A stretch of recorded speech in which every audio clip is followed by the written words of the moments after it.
Olá pessoal, bem-vindos a mais um The Deep Dive. A gente vai mergulhar a fundo hoje, viu? No mundo complexo das finanças públicas do Brasil. É isso aí. E vamos entender os desafios que o governo Lula está enfrentando, né? Tipo, muita coisa para equilibrar. E a gente escolheu um momento bem crucial para essa análise. Notícias recentes estão indicando que a estratégia fiscal do governo pode mudar. E as consequências disso, meu amigo, podem ser enormes para o país. Imagina, aumentar os investimentos em áreas essenciais, né? Tipo saúde e educação. Mas, ao mesmo tempo, correr o risco de perder a capacidade de financiar essas mesmas áreas no futuro. Uma corda bamba. Total. No comecinho do mandato, o governo Lula, ele focou em aumentar a arrecadação para diminuir o déficit fiscal, né? Sim. A ideia era, corrigir o que a administração via como políticas tributárias problemáticas do governo anterior. E essa estratégia inicial, ela chegou a dar resultados positivos, né? A arrecadação cresceu acima da inflação, pelo menos por um tempo. Sim, o Haddad, o ministro da Fazenda, ele defendia que as medidas do governo anterior, elas prejudicaram a arrecadação. E que era preciso, reverter essa situação para garantir mais recursos para os cofres públicos. Inclusive, esse aumento, né, inicial da arrecadação permitiu ao governo evitar cortes imediatos em áreas como saúde e educação, cumprindo ali a promessa de ampliar investimentos, né? Mas, pelo visto, aumentar a arrecadação não é, a solução mágica, né, para os problemas fiscais a longo prazo. Exato, como tentar encher um balde furado. Certo. Só aumenta a receita, mas as despesas obrigatórias, elas continuam crescendo, sabe? Engolindo boa parte dos recursos. Ai, que gigante é esse? A gente ouve falar muito dessas despesas obrigatórias. Mas o que elas são? Boa pergunta. As despesas obrigatórias são, compromissos inegociáveis do governo. São gastos que ele é obrigado a fazer por lei. O pagamento de salários dos servidores, aposentadorias, pensões, benefícios sociais. Entendi. É como se fossem as contas fixas, né? Então, do governo. Aluguel, luz, supermercado. Isso. Não dá para deixar de pagar. Exatamente. E o problema é que esses gastos, eles tendem a aumentar com o tempo, influenciados, né, por fatores como o aumento da população, o envelhecimento da sociedade e a criação de novos benefícios. É uma bola de neve, né? Que só cresce. E quais as consequências de não controlar esse crescimento desenfreado das despesas obrigatórias? Bom, o governo, ele se vê diante de um dilema. Ou ele controla os gastos, ou corre o risco de enfrentar uma inflação alta. Certo. E um aumento da dívida pública. Esses problemas podem afetar a popularidade do Lula. Sim. E prejudicar a estabilidade econômica do Brasil como um todo. Então, o governo está numa sinuca de bico, né? De um lado, a pressão para manter os investimentos sociais e do outro, a necessidade de controlar os gastos para evitar um desequilíbrio fiscal ainda maior. Especialmente quando se trata de programas sociais. Sim. Afinal, ninguém quer ser o responsável por cortar recursos de áreas essenciais, né? Tipo saúde, educação ou enfraquecer programas sociais importantes, né? Com certeza. Mas, por outro lado, a gente sabe que o equilíbrio fiscal ele é fundamental para garantir o bom funcionamento do Estado e a continuidade desses programas a longo prazo. Exato. É um malabarismo manter as áreas sociais funcionando e, ao mesmo tempo, garantir a saúde das contas públicas. E para tentar lidar com essa situação, o governo Lula implementou o novo arcabouço fiscal, substituindo o teto de gastos do governo anterior. E o que esse novo arcabouço fiscal muda na prática? Ele realmente dá mais flexibilidade para o governo? Em teoria, sim. Mas, para complicar um pouco mais a situação, a equipe econômica decidiu excluir as despesas com saúde e educação dos limites de crescimento do novo arcabouço. No começo, essa decisão foi bem vista, né? Afinal, saúde e educação são áreas cruciais para o desenvolvimento do país. Sem dúvida. Mas com o tempo, essa exclusão começou a gerar preocupação. O crescimento, né? Desenfreado dos gastos com saúde e educação pode colocar em risco as projeções do novo arcabouço fiscal. É como um carro sem freio descendo a ladeira. Total. E agora? Quais as opções do governo para controlar essa situação? Bom, o governo tem basicamente duas opções. Ou ele incorpora limites para o crescimento de saúde e educação dentro do novo arcabouço, ou corre o risco de ter que fazer cortes em outras áreas importantes para não estourar o orçamento. Ou seja, a situação é complexa e exige decisões difíceis, né? Cortar gastos em saúde e educação gera críticas, mas deixar esses gastos crescerem sem controle coloca em risco a estabilidade fiscal do país. Exatamente. E para complicar ainda mais o cenário, as previsões indicam que a partir de 2027, as despesas discricionárias, que incluem investimentos em infraestrutura, ciência e tecnologia, devem sofrer uma redução significativa. Bom, E qual é o impacto dessa redução nas despesas discricionárias? Se o crescimento das despesas obrigatórias não for controlado, o governo pode ficar sem recursos suficientes para manter o funcionamento de serviços essenciais, né? Impactando a vida da população de diversas formas. Sim. Imagina o impacto na infraestrutura, nos serviços públicos, na qualidade de vida da população. Parece que o governo está numa corda bamba, né? Tentando equilibrar as demandas sociais com a necessidade de responsabilidade fiscal. Mas me fala uma coisa, como esse cenário impacta os planos do Lula para o Brasil? Essa é uma questão crucial. Afinal, o sucesso dos programas sociais, né? Como o aumento do salário mínimo, os programas habitacionais, os programas de transferência de renda, depende de uma base fiscal sólida. Sem essa base, as promessas de justiça social, elas podem se tornar insustentáveis. Vamos construir um castelo de areia, né? Na beira do mar, a maré sobe e leva tudo embora. E aí, o que você acha? O governo Lula vai conseguir conciliar o compromisso com os gastos sociais e a necessidade de responsabilidade fiscal? Essa é a grande questão. Só o tempo dirá, é importante a gente acompanhar de perto os próximos capítulos dessa história, né? E entender as decisões que serão tomadas. E você que está nos ouvindo, o que você acha dessa situação toda? Compartilhe a sua opinião com a gente nos comentários e continue ligado no The Deep Dive para desvendar os próximos capítulos dessa história. Isso aí. Impressionante como essa situação, né? Nos leva a questionar se o governo vai conseguir conciliar o compromisso com os gastos sociais com a necessidade de responsabilidade fiscal. No início do mandato, né? A estratégia de aumentar a arrecadação parecia, a solução mágica para tudo, né? Verdade. Parecia que a equipe econômica tinha achado a fórmula perfeita para evitar cortes e ainda aumentar os investimentos. Em áreas importantes, né? A arrecadação aumentou de verdade, né? Superou até a inflação. Mas essa alegria durou pouco, né? O Haddad, né? Ele apostava na correção das distorções nas políticas tributárias do governo anterior como a chave para encher os cofres públicos. Sim. Mas as despesas obrigatórias continuaram crescendo. Remar contra a correnteza, né? É isso. Você se esforça, mas a força contrária te impede de avançar. Alô. E aí o governo se viu diante da necessidade de conter os gastos, né? Para evitar que a situação saísse do controle. Exatamente. E é aí que mora o problema. Como controlar os gastos sem prejudicar as áreas essenciais e os programas sociais, né?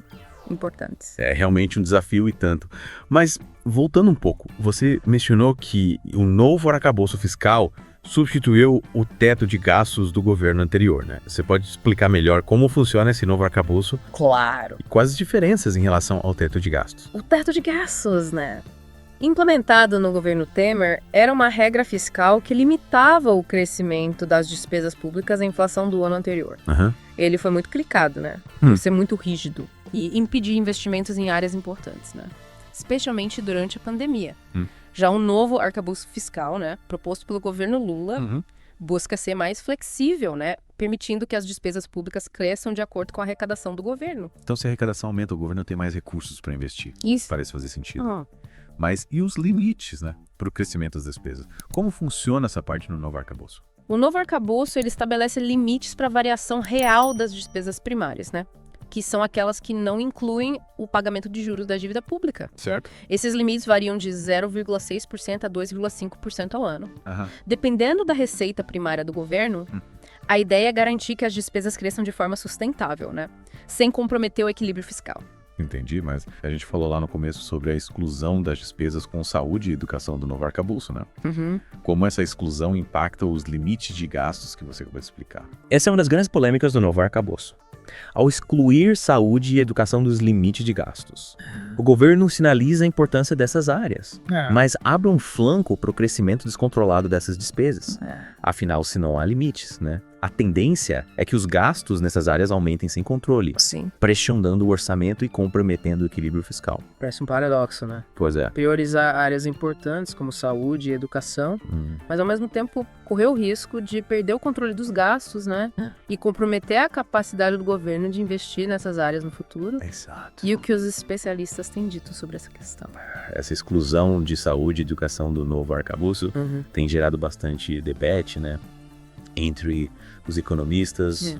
Alguns defendem que a medida é positiva, pois garante mais recursos para áreas essenciais.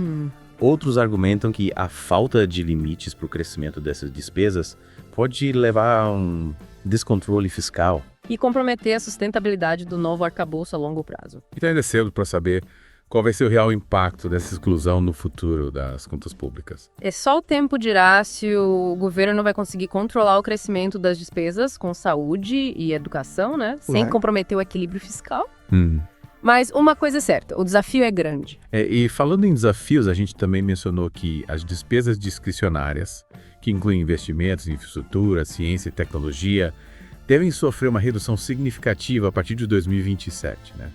O que pode acontecer se essa redução realmente se concretizar? Essa é uma questão preocupante. A redução das despesas discricionárias pode comprometer investimentos em áreas essenciais para o desenvolvimento do país. Sim. Como infraestrutura, ciência e tecnologia. Sem investimentos nessas áreas, né, o Brasil corre o risco de perder competitividade, ficar para trás na corrida tecnológica e comprometer o seu potencial de crescimento econômico. Ou seja, a conta sempre chega aí. E nesse caso, a conta pode ser bem alta para o futuro do Brasil. Sem dúvida. Cortar investimentos em áreas estratégicas pode ter um impacto negativo de diversos setores da economia, né? E da vida da população como um todo. É como se o governo estivesse escolhendo entre apagar incêndios hoje e deixar de construir um futuro mais sólido para o Brasil, né? É preciso encontrar um equilíbrio, né?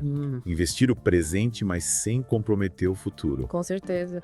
E esse equilíbrio passa por um debate amplo e transparente sobre as prioridades do país. Sim. A reforma tributária, né? O controle das despesas obrigatórias e a busca por uma gestão mais eficiente dos recursos públicos. E nesse debate, a participação da sociedade é fundamental, né?